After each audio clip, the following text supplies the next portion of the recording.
8 महिनाको बच्चालाई चाहिँ चटपट खुवाइरहेको देखेँ मैले है साथीहरू। अब के भने मैले त्यो बेलामा चाहिँ अनि म चाहिँ नर्मली बाबुलाई लिएर बाहिर निस्किन्छु नि त। निस्किँदाखेरि चाहिँ 7-8 महिनाको बच्चा रहेछ। मैले सोधेँ पनि उसको उमेर, अनि आमाले चाहिँ खाइराख्नु भएको थियो। खाँदा खाँदा बच्चाले जिद गर्यो भनेर चाहिँ उहाँले त्यो बच्चालाई पनि खुरुखुरु चटपटे खुवाइदिनु भयो। त्यो चटपटे चाहिँ उहाँले आफ्नो लागि बनाउनु भएको, पिरो पनि थियो, अमिलो पनि थियो, नुनिलो सबै कुरा मिसिएको थियो।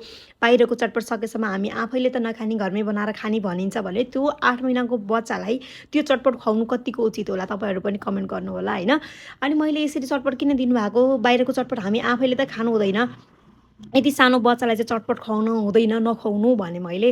अनि केही पनि हुँदैन, म त जे पनि दिन्छु, जे पनि खान्छ, जे पनि खाएको बच्चाहरू डह्रो हुन्छ भन्न थाल्नुभयो क्या। अनि पहिलाको बच्चाको पालोमा मैले कति बारे, कति मुख बारे, कति के गरेँ, केही खाना दिन झन् त्यो बच्चा कति धेरै बिरामी भएको भाइ गर्यो। यसलाई मैले जे पनि खाना दिएको छु, त्यही भएर ऊ बिरामी अहिलेसम्म भएको छैन भन्नुभयो। अब कताको लोजिक ल र कतातिर जोड दिनुभयो क्या उहाँले। अब के भन्ने हौ।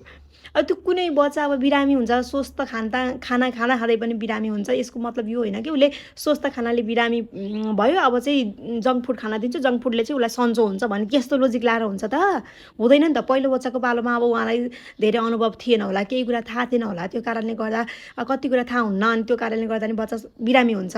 अब मेरै बच्चा पनि मैले यति धेरै सजेस्ट गरिरहेको हुन्छु तपाईँहरूलाई, मेरै बच्चा पनि बेला बेला बिरामी भइरहेको छ त। खानपानको शरीर हो, बिरामी हुन्छ बच्चा। त्यसलाई चाहिँ यसरी भनेर त अनर्थ लाएर बोल्न त भएन क्या है। अब त्यत्रो बच्चालाई चटपट खुवाउँछन्, त्यो चटपटमा नुन हुन्छ, पिरो हुन्छ, अमिलो हुन्छ, सबै कुरा हुन्छ। त्यसले बच्चालाई कति असर गर्छ होला। बच्चाको त्यो मृगौलाले धेरै नुन के अरे लिन सक्दैन, मृगौला ड्यामेज हुनसक्छ। यस्तो यस्तो कुराहरू नर्मल सेन्स लाउने कुराहरू पनि म त कतिलाई भन्नु हौ, कतिलाई भन्नु, कतिलाई सम्झाउनु। अब आफै नजाति भइन्छ।